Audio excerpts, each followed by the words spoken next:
Hello and welcome to another episode of Grammar and Thongs. Today I want to look at the words affect with an A and effect with an E and give you a few tips on how to know which one to use in which situation.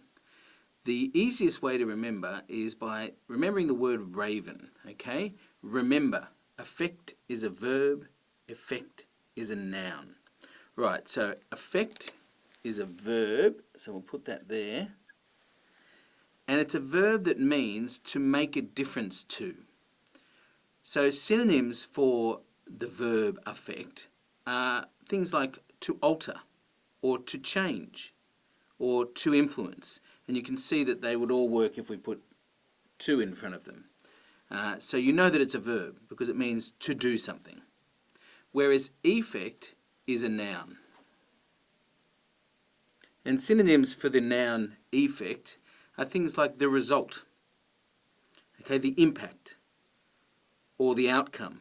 In other words, it's a noun that means the change that results from an action. So we've got a verb meaning it makes a difference to something, and then we've got the noun meaning the result of that action, the sort of change that comes about, or the impact, or the outcome. So I'll just write that definition here.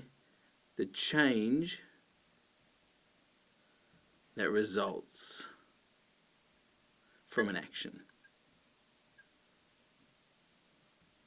So let's have a look at a few examples to see how you can apply the rule when you come to write it, because that's usually when people run into trouble. There's two examples over here.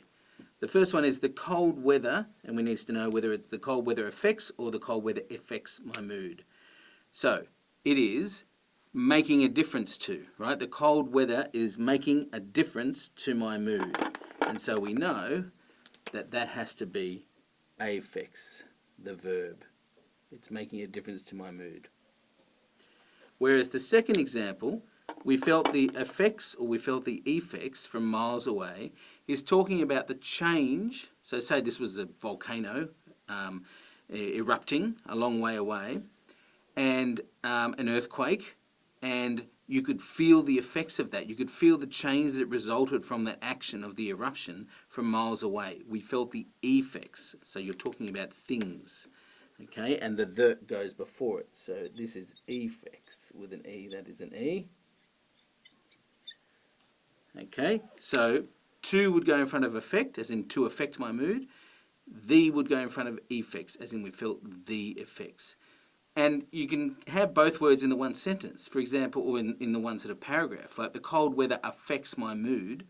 And the cold weather might also affect, with an A, my health. And then I might catch a cold, and then when I'm sniffling and I've got a headache, those sort of things, I'm feeling the effects, the changes that result from catching the cold. So the cold weather can affect my health, and then I can feel the effects of that change. That's the difference between affect and effect. See if remembering raven helps you to remember that next time you have to decide. Thank you.